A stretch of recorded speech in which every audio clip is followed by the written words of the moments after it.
Առավոտ բարի լույսով հայ ժողովուրդը Նիկոլ Փաշինյանի ֆեյսբուքյան այս հրապարակումը կարդաց։ Անգամ նրա համախոհներից շատերը չհավատացին, որ այս գրառումը հենց Նիկոլ Փաշինյանն է կատարել, նրանք կարծում էին, որ էջը գողացել են։ Սակայն մեկը մյուսի հետևից նմանատիպ գրառումները շարունակվեցին։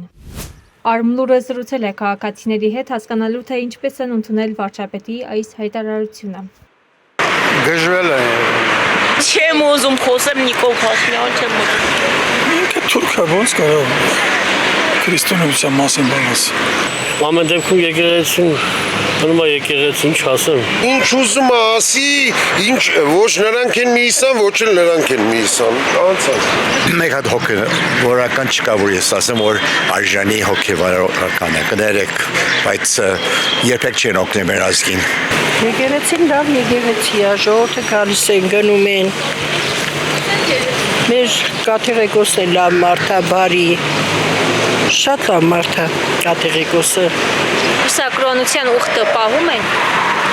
Հավանական է պահում են։ Բայց Նիկոլ Փաշինյանը այսօր հայտարարեց, որ չեն պահում, որ Չգիտեմ։ Թե գախն է, լավ։ Չեմ ուզում առհասարակ տվյալ անձին անդրադառնալ, քանի որ իրան անդրադառնալով կարելի ասել, ինչքան մարդու մասին խոսում ես, այդքան ավելի ես ապրեցնում իրան, կապ չունի այդ մարդը կենդանի է, թե մահացած է։ Ամեն դեպքում ասեմ, որ ամեն մեկը իր արշինով է խոսում,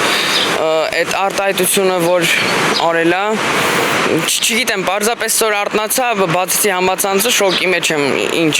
աստիճանի ենք հասել, ու ցավոք դա հայ ժողովրդի հավաքական կերպար է որպես ներկայանում, մեզ տարբեր տեղեր ներկայացնում է ու անկեղծ ասած որպես ապագա զինակոչիկ, ամռանը զորակոչվում եմ, մի տեսակ, չգիտեմ,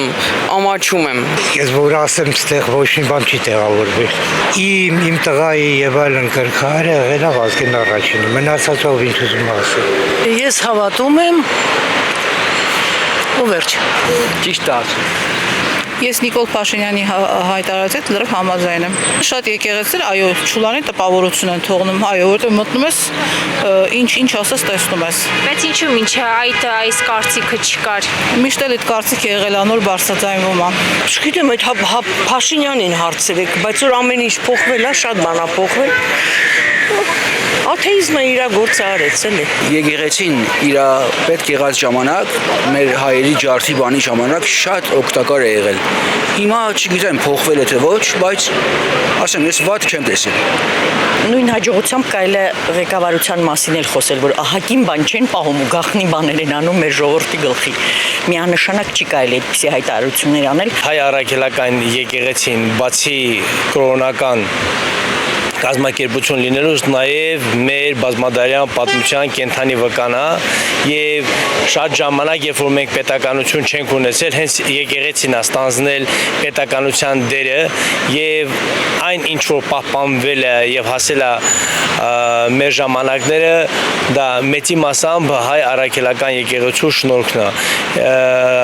եւ նման հարձակումները եկեղեցու վրա ես որակում եմ նույն քաղաքականության մեջ, որտեղ հակադրվում է այսպես կոչված իրական եւ պատմական Հայաստանը, այսինքն նման կերպով փորձում է ջնջել ամեն ազգային ինչ որ կա։